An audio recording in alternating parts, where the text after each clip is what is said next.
ధూళినైన నన్ను దూతగా నిలిపావు, ఎన్నిక లేని నన్ను ఏలికగా చేశావు.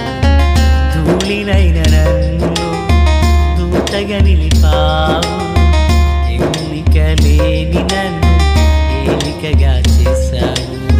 భూమి విరిగి ఫలమిచ్చెను, మేఘమిరిగి వర్షమొచ్చెను, రొట్టె విరిగి వృద్ధి చెందెను, నన్ను విరిచి వాడుకోమయ్యా.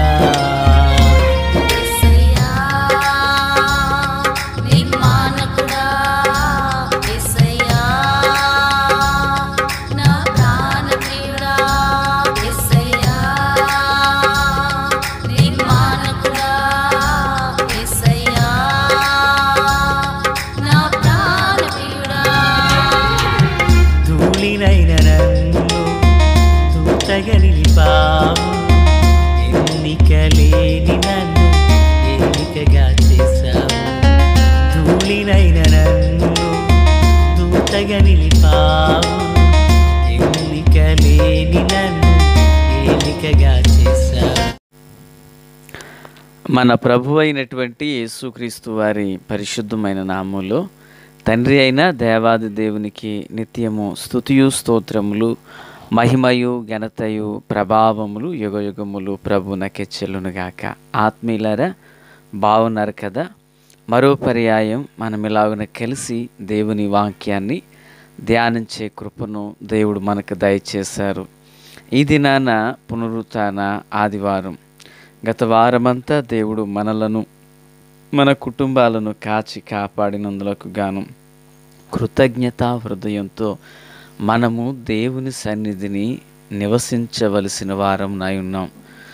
అంత మాత్రమే గాక మరి ఈ దినాన మనం చదవలసిన వాక్య భాగములు, విననై ఉన్న వర్తమానములు మీకు ముందుగానే ప్రకటించబడుతున్నాయి కనుక సిద్ధపడి ఆసక్తితో దేవుని సన్నిధికి రావాలని ప్రభు పేరట మనవి చేస్తున్నాను. పక్షులను చూడండి, అవి ప్రతి ఉదయకాల వేళ సూర్యకాంతి వెలుగు భూమిని తాకుచున్నప్పుడు అవి కోలాహలం చేస్తూ ఉంటాయి. ఓ కవి ఇలా అన్నాడు, ఎందుకు అవి ఉదయాన్నే కోలాహలం చేస్తున్నాయి అంటే, రాత్రి చీకటిలో ఒంటి కాలు మీద నేను నిలవబడి ఓ కొమ్మను ఆశ్రయించి నేను విశ్రాంతి తీసుకున్నాను. ఏ గాలి తుఫాను వచ్చి నన్ను కొట్టుకుని పోకున్నట్లుగా ఆ సృష్టికర్త అయిన ప్రభు నన్ను కాపాడారు. ఈ ఉదయకాలాన్ని, మరొక దినాన్ని నేను ఆరోగ్యంతో ఎగిరి వెళ్ళడానికి, నేను నా ఇంటి వారులతో సంతోషించడానికి మరొక సూర్యోదయం నా జీవితంలో కలిగింది అని ఆ కృతజ్ఞతతో సృష్టికర్త అయిన దేవునట ఆ వెలుగును చూడగానే ఇవి సంతోషంతో కోలాహలం చేస్తాయి. ఆత్మీయులారా, ఓ చిన్న పక్షికి ప్రతిదినం ఒక ఆనందకరంగా అది గడుపుతుంటే, ఇదిగో దేవుని నామంలో పిలువబడి ఆయన స్వరక్తంలో కొనబడి కడుగుబడిన మనం, ఇదిగో గడిచిన పునరుత్థాన ఆదివారం మొదలుకొని ఈ ఆదివారం వరకు దేవుడు మనల్ని కాపాడినందుకు మనము ఎంత కృతజ్ఞులమై ఉండాలి. ప్రభు అంటారు, మీరు పక్షుల కంటే శ్రేష్ఠులు కారా అంటారు. కనుక శ్రేష్టమైన మనం పనిలోనో, వ్యాపారంలోనో, ప్రయాణాల్లోనో, వేరు వాటిలో నిమగ్నమవక కృతజ్ఞతతో దేవుని సన్నిధి నిలబడదాం. ఈ వారం మనం దేవుని సన్నిధిలో ఉందాం. మిగిలిన ఆ 7 దినాలు దేవుడు సమృద్ధికరమైన పనిని దేవుడు మనకిస్తారు. రండి, దేవుని ఆరాధన చేద్దాం. సంతోషం. నేటి దిన వాక్య ధ్యానమై 13వ అధ్యాయం 1 నుండి 7 వరకు ఉన్న భాగాన్ని మనం ధ్యానించబోతున్నాం. 6వ వచనాన్ని నేను చదువుచున్నాను. వారు కలిసి నివసించుటకు ఆ ప్రదేశము చాలకపోయెను. ఎందుకనగా వారి ఆస్తి వారు కలిసి నివసించలేనంత విస్తారమై ఉండెను.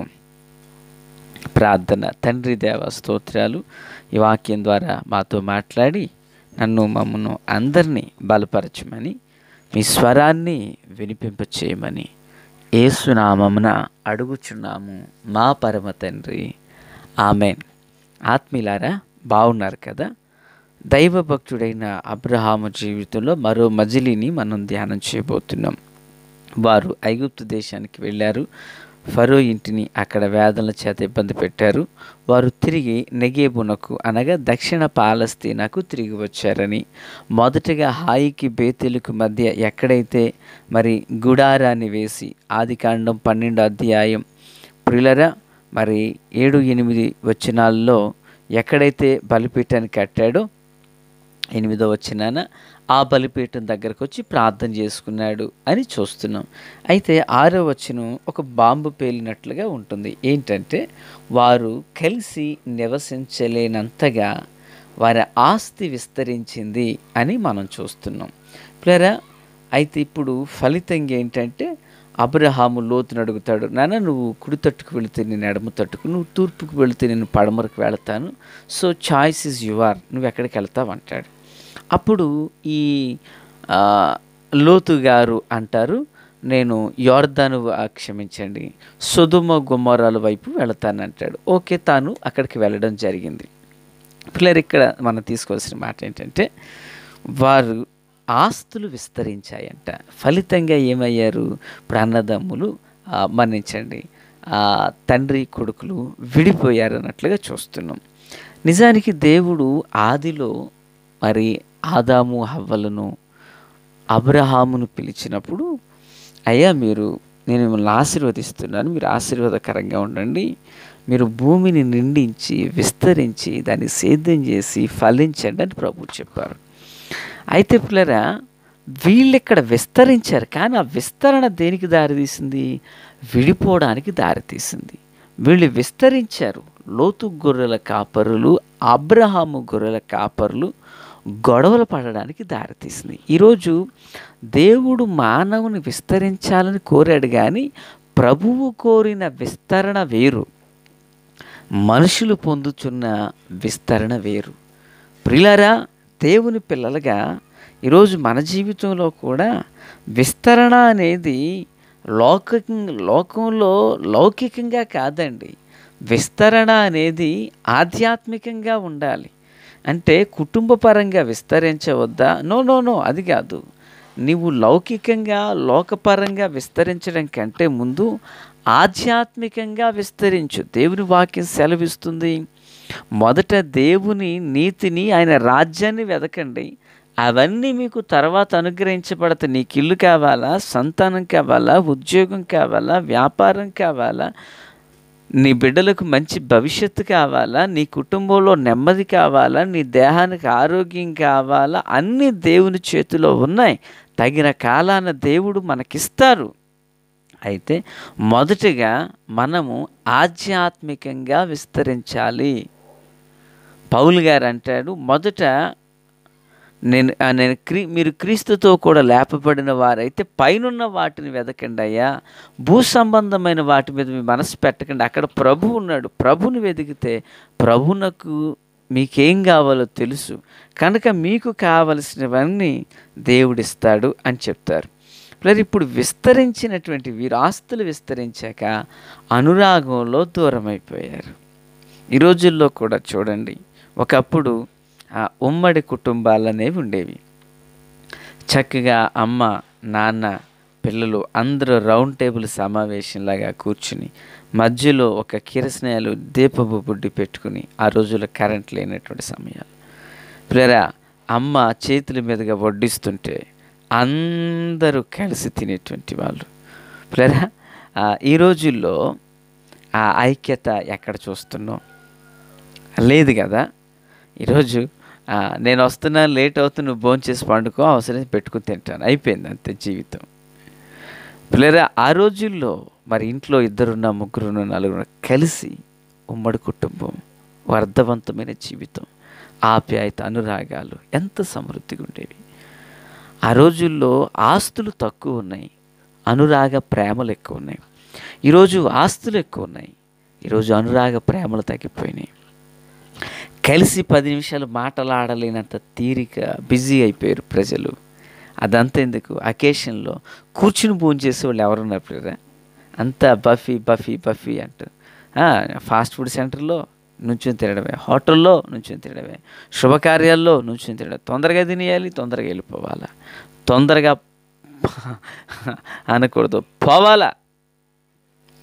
నేను అంటాను, సమయాన్ని సద్వినియోగం చేసుకోవడం మంచిదే, కానీ ఆస్తులు అనేవి విస్తరించిన తర్వాత అనురాగ, ప్రేమ, ఆప్యాయతలు అనేవి ప్రజల్లో లోపించేశాయి. ఆత్మీయులారా, ఇస్సాకు, యాకోబుల విషయంలో కూడా ఆస్తులు విస్తరించినప్పుడు వారు వేరువేరు చోట్లకు వెళ్ళిపోయారు, కానీ వారు గొడవలు పడలేదు. ఒకని కలిమి విస్తరించుట వానికి ఆత్మీయతకు క్షేమాభివృద్ధి కాదంటారు ప్రభు. కొందరు ఈ ధనాన్ని విస్తరింప చేయాలనుకుంటున్నారు, ప్రేమను విస్తరింప చేయాలనుకుంటలేదు. దైవజనుడైనటువంటి పౌలు గారు తిమోతికి రాసిన పత్రిక 6:9 అంటారు, కొందరు ధనాపేక్ష కలిగిన వారై దాని మీద మనసు పెట్టి నానా విధములైన ఉచ్చులలోను ఉరులులోను పడుతున్నారు అంటారు. పిల్లరా, సేవకునిగా నేను సేవ చేస్తున్నప్పుడు సేవ జరిగించాలంటే నాకు ధనం అవసరం. రేపు చర్చి సీలింగ్ చేయించాలి, 45,000 రూపాయలు నాకు అవసరం. నాకు భార్య, 2 బిడ్డలు, కుటుంబం పోషించాలి. అమ్మ దూరంగా ఉన్నారు ప్రస్తుతం. నాకు ధనం అవసరం.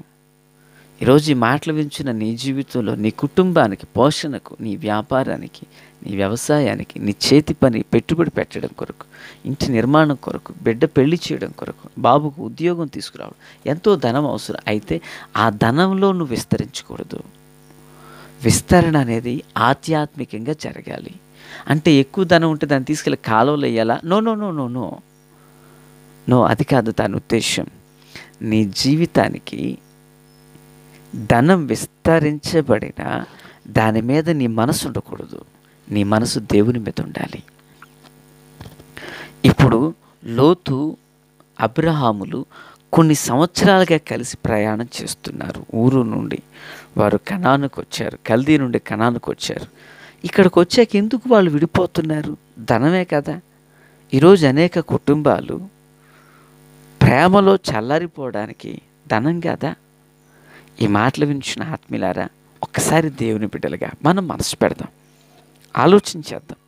ఎందుకు వాళ్ళిద్దరు విడిపోయారు? అఫ్కోర్స్ అతను విడిపోవడం కూడా అబ్రహామునకు మేలే, అది రాను దినాల్లో నేను జ్ఞాపకం చేస్తాను. కానీ ఇక్కడ విస్తరించింది ఆస్తులు.